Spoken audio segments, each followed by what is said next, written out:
നമസ്കാരം, മലയാളി വാർത്തയിലേക്ക് സ്വാഗതം. അവസാനമില്ലാത്ത നിഗൂഢതകൾ നിറഞ്ഞിടമാണ് പ്രപഞ്ചം. പ്രപഞ്ചത്തെക്കുറിച്ച് നിരവധി കാര്യങ്ങൾ ബഹിരാകാശ ഗവേഷണ രംഗത്ത് പ്രവർത്തിക്കുന്നവർക്കറിയാം. അവർ വഴി മറ്റുള്ളവർക്ക് ഒത്തിരി വസ്തുതകൾ നമ്മൾ അറിയുന്നുണ്ട്. എന്നാൽ ഒരു കാര്യം ഉറപ്പാണ്, അറിഞ്ഞ കാര്യങ്ങളെക്കാൾ അറിയാത്ത കാര്യങ്ങളാണ് പ്രപഞ്ചത്തെ സംബന്ധിച്ചും കൂടുതലുള്ളത്. ഓരോ ദിവസവും ഒരു പുതിയ ഗ്രഹം ശാസ്ത്രജ്ഞർ കണ്ടെത്തുന്നു. പ്രപഞ്ചവുമായി ബന്ധപ്പെട്ട് ശാസ്ത്രജ്ഞർ പുറത്തുവിട്ട ചിത്രങ്ങളിൽ ചിലപ്പോൾ പ്രകൃതിയുടെ സൗന്ദര്യവും കാണാം, മറ്റു ചിലപ്പോൾ ഭീകരതയും ദർശിക്കാൻ. മാത്രമല്ല, പലതരത്തിലുള്ള ഭീകരത നിറഞ്ഞ വാർത്തകളും പ്രപഞ്ചത്തെ സംബന്ധിച്ചിട്ടും പുറത്തു വരാറുണ്ട്. ചിലപ്പോൾ ചിലതെല്ലാം ഫേക്ക് ന്യൂസ് ആണെന്നും പറഞ്ഞിട്ട് പിന്നാലെയും റിപ്പോർട്ടുകളെല്ലാം വരാറുണ്ട്. പ്രപഞ്ചത്തിൻ്റെതായി പുറത്തു വന്ന ഏറ്റവും പുതിയ ചിത്രങ്ങളും വ്യത്യസ്തമല്ല. ബഹിരാകാശ ഏജൻസിയായ നാസയുടെ ഹബിൾ ദൂരദർശിനി എടുത്ത ഏറ്റവും പുതിയ ചിത്രങ്ങൾ നമ്മെ അമ്പരിപ്പിക്കുന്നതാണ്. നമ്മുടെ ഗ്രഹത്തിൽ നിന്ന് 2000 പ്രകാശ വർഷം അകലെ സ്ഥിതി ചെയ്യുന്ന ഒരു ഗാലക്സിയുടെ ചിത്രമാണ് ഇപ്പോൾ പുറത്തു വന്നിട്ടുള്ളത്. ഈ ഫോട്ടോ യഥാർത്ഥമാണോ എന്ന് വിശ്വസിക്കാൻ തന്നെ നമുക്ക് കുറച്ച് ബുദ്ധിമുട്ടും. അത്രയ്ക്ക് മനോഹരമാണ് ഈ ഒരു ചിത്രം. അഥവാ ചിത്രം യാഥാർത്ഥ്യം തന്നെ എന്ന് വിശ്വസിച്ചാലും ഇത്രയും മനോഹരമായ ഒരു ഗാലക്സി ഉണ്ടോ എന്ന സംശയം നമുക്ക് മനസ്സിൽ വരും.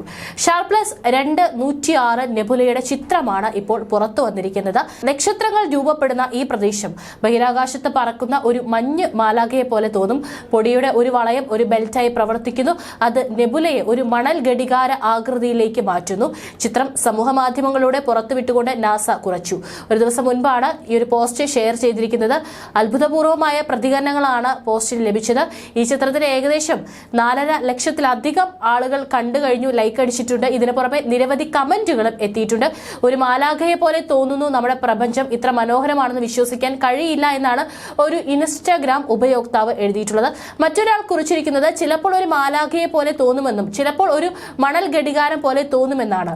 ഏതായാലും യൂറോപ്യൻ ബഹിരാകാശ ഏജൻസി കുറച്ചു കാലം മുൻപ് ബഹിരാകാശത്തിന്റെ ഉള്ളറകളിലെ അവിശ്വസനീയമായ കാഴ്ചകൾ ഉൾക്കൊള്ളുന്ന ചിത്രങ്ങളും വീഡിയോകളും ഇൻസ്റ്റാഗ്രാമിലൂടെ പുറത്തുവിട്ടിരുന്നു. ജെയിംസ് വെബ് ബഹിരാകാശ ദൂരദർശിനി പകർത്തിയ ഈ ഫോട്ടോകളിൽ പൊട്ടിത്തെറിച്ച് തകർന്ന ഒരു നക്ഷത്രത്തിന്റെ സൂപ്പർ നോവ അവശിഷ്ടങ്ങളുടെ ചിത്രങ്ങൾ ഉണ്ടായിരുന്നു. ചൊവ്വയിൽ പുരാതന തടാകത്തിന്റെ അവശിഷ്ടങ്ങൾ കണ്ടെത്തി നാസയുടെ ചൊവ്വ ദൗത്യവും ഈ അടുത്ത് വലിയ രീതിയിൽ തന്നെ വാർത്തകളിൽ ഇടം നേടിയിരുന്നു. പെർസെവറൻസ് റോവറാണ് ജലസാന്നിധ്യമുണ്ടായിരുന്ന തടാകം ചൊവ്വയിൽ ഉണ്ടായിരുന്നുവെന്ന് സ്ഥിരീകരിച്ചത്. ഇതും പ്രപഞ്ചത്തെക്കുറിച്ച് പഠനങ്ങൾ നടത്തുന്നവർക്ക് ഏറെ ഉപകാരപ്രദമാണ്. ജെറോസ ഗർത്തം എന്ന പേരിട്ട ചൊവ്വയുടെ ഉപരിതലത്തിലെ തടാകത്തിന്റെ സാന്നിധ്യത്തിലേക്കാണ് പെർസെവറൻസ് വെളിച്ചം വീശുന്നത്.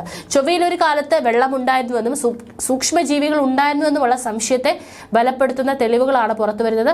ലോസ് ഏഞ്ചൽസിൽ കാലിഫോർണിയ സർവകലാശാലയിലെയും ഓസ്ലോ സർവകലാശാലയിലെയും സംഘങ്ങളുടെ നേതൃത്വത്തിൽ നടത്തിയ ഗവേഷണം സയൻസ് അഡ്വാൻസസ് ജേണലിൽ പ്രസിദ്ധീകരിച്ചു. ഭൂമിയിലെ തടാകങ്ങളിലെ പോലെ മണ്ണിന്റെ അവശിഷ്ടങ്ങൾ ജെറോസോ തടാകത്തിലും ഉണ്ടായിരുന്നുവെന്നാണ് പഠനങ്ങൾ സൂചിപ്പിക്കുന്നത്.